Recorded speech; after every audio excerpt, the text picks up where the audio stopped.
নবীর মায়েরা, নবীর বাবারা আজে বাজে কথা বলে নাই। হযরতে ঈসা পয়গম্বরের মা হযরতে মারিয়াম, এই মারিয়ামের পেটে যখন ঈসা নবী আসলেন বাবা ছাড়া, বলেন তো ঈসা নবীর কোনো বাবা আছে নাকি? এই পিছনের ভাই কোন ঈসা নবীর বাপের নাম কি? কথা কয় না। বাপ আছে? বাবা নাই। মারিয়ামের পেটে যখন হযরতে ঈসা পয়গম্বর আসলেন বাবা নাই, মানে তার স্বামী নাই মারিয়ামের। লোকেরা কানা ঘুষা করে কয়, দেখছো কামটা করছে কি, পেটে বাচ্চা এসে গেছে। মারিয়াম এবার লোকালয় সাইরা জঙ্গলে চলে যায়। মা মারিয়াম জঙ্গলের ভিতরে কান্দে, লম্বা ইতিহাস, আমি ওই দিকে যাব না। মা মারিয়াম যখন ঈসা নবীর প্রসবের সময় আসলো, ডেলিভারির সময়, সন্তান প্রসব হয়ে গেছে। এতদিন তো যাই হোক পেট পুট ডাক্কা ডুক্কা রাখতো, মানুষ বুঝতো না। এখন তো সন্তান কই আইসা গেছে, কোলে আইসা গেছে। এই বাচ্চারে কেমনে ঢাইকা রাখবো, যে দেখবো সেই তো কবো তোর বাচ্চার বাপকে। এই বাচ্চা কই থেকে পাইছ? এই মারিয়াম তোর স্বামীকে রে, তুই বাচ্চা কই পেলি? মারিয়াম আলাইহাস সালাতু ওয়াস সালাম তার কুলের ভিতরে ঈসা পয়গম্বর। মারিয়াম আল্লাহ কয়, মারিয়াম এই বাচ্চা নিয়ে আর জঙ্গলে থাকা যাইব না, কারণ এই বাচ্চা তো অবৈধ বাচ্চা না, বাচ্চা দিছে কে? আরো জোরে বলেন হুকুম কার? কাদেরে কুদরাতু দারাদ হরচে খাহাদ আকুনাদ মুরদারা উ জাবা বখশাদ জিন্দারা বে জাকুনাদ। যাও বাচ্চা নিয়ে লোকালয়ে যাও।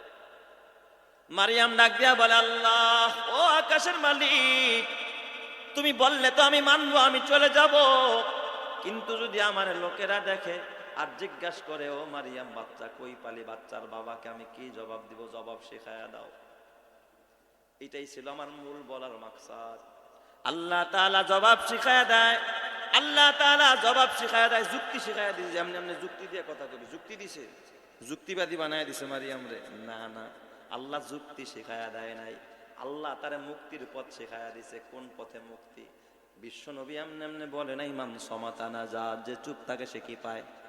মুক্তি পায়।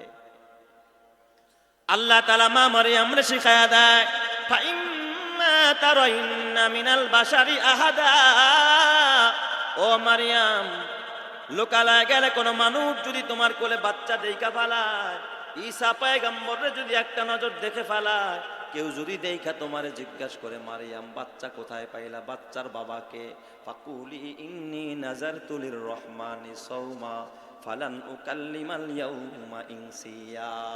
এই আমি আজকে রোজার মানত করেছি, আমি রোজা রেখেছি, জবান কন্ট্রোল করব, কথা বলবো না। আকাশের দিকে শুধু আঙ্গুলটা উঠায় ইশারা করব, আমি রোজার মানত করেছি, আমি আজকে তোদের কারো প্রশ্নের জবাব দিব না, আমি রোজা রাখছি। চিৎকার মেরে কন্যা আল্লাহু আকবার। আল্লাহ তাআলা মারিয়ামরে তিনটা উত্তর শিখায়া দিতে পারতেন কিনা? আল্লাহ দিছেন নি? দেয় নাই। আল্লাহ মারিয়ামরে শিখায়া দিছে, ফাকুলি ইন্নী নাযারতু লিররহমানি সাওমা। বিধান ছিল কথা বলা, যত বলবেন তত বিপদে পড়বেন। জবান কন্ট্রোল করে মুমিন। তবে যদি বলতেই চাও, জবান দিয়া বলো লা ইলাহা ইল্লাল্লাহ, লা ইলাহা ইল্লাল্লাহ। কারণ যার জবানে, যার আমল নামার মধ্যে লা ইলাহা ইল্লাল্লাহর পাল্লাটা ভারী হয়ে যাবে, কিয়ামতের ময়দানে আমার আল্লাহ তারে বিনা হিসাবে জান্নাত দিয়া দিবে। চিৎকার মেরে কন্যা আল্লাহু আকবার। আরো জোরে বলেন আল্লাহু আকবার। এখন কি আমাদের জবানে লা ইলাহা ইল্লাল্লাহ বেশি নাকি? এটা আমাদের জবানে নাই। এই জন্য নবী কয়, 5 শ্রেণীর মানুষের জন্য জান্নাত অপেক্ষা করে। 2 নম্বরে ওয়াহাফিজিল লিসান, যারা জবান কন্ট্রোল করে। 3 নম্বর বিশ্ব নবী, দুজাহানের নবী, মানবতার নবী ডাক দিয়া বলে, ওয়া মুতঈমিল জিআন, যারা ক্ষুধার্ত মানুষকে খাবার খাওয়ায়। ক্ষুধার্তরে কি খাওয়ায়? খাবার খাওয়ায়। ওর জন্য কি অপেক্ষা করে? জান্নাত অপেক্ষা। আমাগো দেশে তেলালার মাথায় তেল দেয়, বাড়িওয়ালার এই দাওয়াত দেয়। অনুষ্ঠান যখন করে, মেয়ের বিয়ে, এমপি সাহেবরে 3 হান কাট দেয়, ওসি সাহেবরে 4 হান দেয়, ডিসি সাহেবরে 5 হান দেয়। ওর এলাকার যে ভ্যান চালক, ওরে লাস্টে কয় যদি মন চায় যাইও আর কি, কারণ জানে ও দিতে পারবে না। ওরে দিয়া লাভটা কি? ওরে কেউ দাওয়াত দেয় না, গরিবরে দাওয়াত দেয় না, মুসাফিররে দাওয়াত দেয় না। অথচ তুমি যদি সত্যিকার আল্লাহ প্রেমিক হইতা, তুমি চিন্তা করতা মেয়ের বিয়েতে আমি অভাবী মানুষগুলোর দেখা দেখা দাওয়াত দিব, টাকা লাগবো না, আমি গরিব খাওয়ামো, এতিম খাওয়ামো, অসহায় মানুষরে খাওয়ামো, ওরা খাবে আর দোয়া করবে, আল্লাহ তাআলা বিবাহের মধ্যে বরকত দিয়া দিবে, এই সন্তানের দাম্পত্য জীবন সুখময় এবং শান্তিময় করে দিবেন যিনি, তিনি কে? এই চিন্তা কি আমাদের আছে? খালি বড় লোককে ডাকয়, হার বাসায় 3 হান কাট দিবা। অমুতঈমিল জিয়ান, ক্ষুধার্তকে খানা খাওয়াও, অভাবীকে খানা খাওয়াও। দেখবেন দোকানে বসলে আরেক বাড়ি এলাকায় ভাই চা খান, ভাই চা খান, ভ্যানওয়ালায় দাঁড়ায় রয়েছে, ওরা কয় না ভাই ভয়, অথচ ভ্যানওয়ালা পাশে বসা থাকে, ভাই এসে দেওয়াস না, মানে ভ্যানওয়ালা ও মনে হয় মানুষ, এই না ওরা উঠায় দেয়। কাজের বুয়ার খবর নেয় না। ঢাকা শহরের মুসলমান কাজের বুয়া টেবিল মুছে, নুডলস পাকায়, চিকেন ফ্রাই পাকায়, বিভিন্ন বারবিকিউ করে, দামি দামি খাবার তৈরি করে। ও তো মানুষ, ওর তো খাওয়ার চাহিদা আছে না নাই? দিছে বন্ধু বান্ধব মিয়া, খাইছে আর অর্ধেক ফালায়া রাখছে। একটু বলে নাই নে কষ্ট করে রান্না করলি, আয় আয়, এই যে একটা টুকরা তোরে দিলাম, তুই একটু খাবার খা। গরিব রে দেয় না, অসহায় রে দেয় না, ডাস্টবিনের মধ্যে ফালায়া দেয়। এমন কপাল পরা হতভাগা মানুষ আমাদের সমাজে আছে না নাই? বরকত চলে গেছে ঘর থেকে এই কারণে। ওই গরিবটায় যখন এইগুলো গুছাইতে আসে, আহারে এটা নষ্ট না করে যদি আমারও দিত খাইতে, ওর ভিতর থেকে বড় করে একটা শ্বাস দেয়, এই শ্বাসটা আরশের মালিক পর্যন্ত পৌঁছায়া যায়। আর এই খাবার তুই গরিব রে কষ্ট দিয়া খালি, কয়দিন পরে তোর ক্যান্সার আসে, তোর ডায়াবেটিস হয়, তুই হার্টের রোগী, হার্টের স্ট্রোক হয়, হার্ট ব্লক হয়ে যায়। গরিবের এ বাবা হাক ডাক লেগেছে, অথচ যদি তোর পাশে একটা গরিব রে বসায় খাওয়াইতে পারতি, ধনীরে নিয়ে খায়া দেখিস কি মজা, আর গরিব রে নিয়ে খায়া দেখিস কি মজা। গরিব খাবে আর বারবার আলহামদুলিল্লাহ বলবে, গরিব খাবে আর বলবে আল্লাহ মানুষটা কত ভালো, আমি গরিব বলে আমার অবহেলা করলো না, পাশে বসায় খাওয়াইলো। একদিন আমার মহল্লার এক গরিব মানুষ, রিক্সা চালক, আমি খাইতে বসছি, আসছে তো আমার খাবারও বেশি ছিল, আমি বলছি ভাই বসেন, তো আমি উপরে বসা, ও নিচে বসবে ফ্লোরে, নিচে বসে খাই না, আপনারা আমার পাশে আসেন। ও বসতে গিয়ে দেখি খালি কাজু মাজু করতেছে, মানে ওর কাছে আনি যে আর হুজুরের পাশে আমি বলবো, তাই না ওরা বসাইলাম। খাওয়ার পর দেখি ওর চোখ দিয়া পানি ঝরে, কয় হুজুর বহু নেতার কাছে গেছি, বহু দামি মানুষের কাছে গেছি, নিজের বিছনায় তো দূরের কথা, ওই বদ যখন বসা থাকে তখন আমি বসতে পারি না, আমার দাঁড়ায় থাকতে হয়।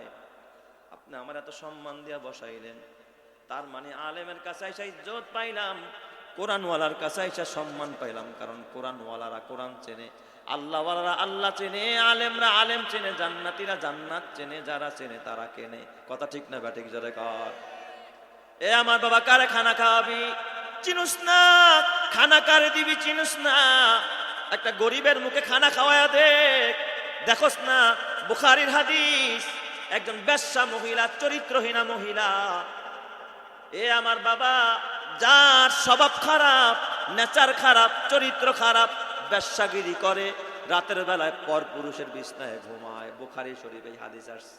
এই চরিত্রহীনা মহিলা মরুভূমি দিয়া যখন অপকর্ম করে রাস্তা দিয়া যায়, পানির পিপাসা লাগছে, হঠাৎ মরুভূমিতে যত্রতত্র নলকূপ নাই, পানি নাই, দেখে একটা কুয়া, ওই কুয়ার মধ্যে নামছে, নাইমা পানি পান করছে, হাঁপায়া গেছে, কুয়া তো অনেক গভীর, নিচে নাইমা পানি পান করছে, উপরে উঠছে, উঠে দেখে একটা কুকুর এই মুখটারে যে জায়গাটা ভিজা ওই জায়গা খালি ডলতেছে আর জিব্বাটা বাড়ি করে হাঁপাইতেছে।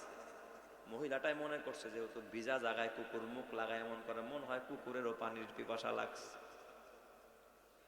মহিলাটা মহিলা মানুষ, ওই যুগের মানুষ চামড়ার মোজা পরতো, পায়ের 2টা মোজা খুলছে, কুয়ার মধ্যে নাইমা চামড়ার মোজা, এমন মোজা যেই মোজায় পানি বললে পানি পড়তো না, আগে মস্কো ছিল চামড়ার, ওটার ভিতরে পানি বললে পানি পড়ে না, মোজার মধ্যে পানি ভরছে, এখন 2টা মোজা 2 হাত ধরতে হবে, এখন কুয়ার থেকে উঠবে কেমনে, কুয়া তো ধৈরা ধৈরা উঠতে হয়। এই মহিলাটা এই সময় রাতের বেলা কুয়াটা ধইরা ধইরা তাকে গর্তের ভিতর থেকে উপরে উঠতে হবে, 2 হাত দা ধরতে গেলে পানি পড়ে যাবে। মোজা দুইটা কি করবে, কয় দুইটা মোজাকে 2 পাশের 2টা দাঁত দিয়া কামড়ায়া ধরছে, পানি বইরা। কারে পানি পান করাবে? আরো জোরে কোন কারে পানি পান করাবে? কুকুরে পানি পান করাবে। মোজা 2টা দাঁত দিয়া কামড়ায়া ধইরা, 2টা হাত দিয়া ধইরা ধইরা কুয়াটা ধইরা ধইরা যখন উপরে উঠছে, ওইটা মোজাটা সামনে নিয়ে কুকুরের সামনে যখন দিছে, কুকুরটায় পানি পান করছে। কুকুরটা তার দিলের মধ্যে তৃপ্তি পায়া গেছে। কুকুরটা উপরে ওইটা কে যেন বলল, আরশের মালিকের এই দৃশ্যটা এত ভালো লেগেছে, এত ভালো লেগেছে, আল্লাহ তাআলা জিব্রাইলকে পাঠায় দিয়েছে, জিব্রাইল জলদি যা, এই গুনাহগার, এই পতিতা নারী যে গুনায় গুনায় জীবনটা জর্জরিত করে ফেলেছে, আমার একটা মাখলুক, একটা বোবা প্রাণী কুকুরের মুখে খাবার তুলে দিয়েছে, পানি তুলে দিয়েছে, আমি এতটুকু আমলে সন্তুষ্ট হয়ে গেছি, ওর অতীত জিন্দেগীর গুনাহ মাফ করে আমি ওরে জান্নাতি বানায় দিলাম। চিৎকার মেরে কন্না আল্লাহু আকবার। এই মহিলাটা ওই পথিমধ্যে একটু যাওয়ার পরে ইন্তেকাল করছে।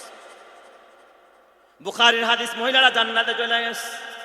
এই মিয়া, কুকুররে পানি খাওয়া যদি জান্নাতে যায়, তুমি যদি আশরাফুল মাখলুকরে খাবার খাওয়াও, এতিমরে খাওয়াও, গরিবরে খাওয়াও, প্রতিবন্ধীরে খাওয়াও, অসহায় এ বাবা সুবিধা বঞ্চিত মানুষগুলোর যদি একটু খানা খাওয়াও, খোদার জান্নাত তোমার জন্য অপেক্ষায় থাকবে। চিৎকার মেরে কন্না আল্লাহু আকবার, আরো জোরে কন্না আল্লাহু আকবার।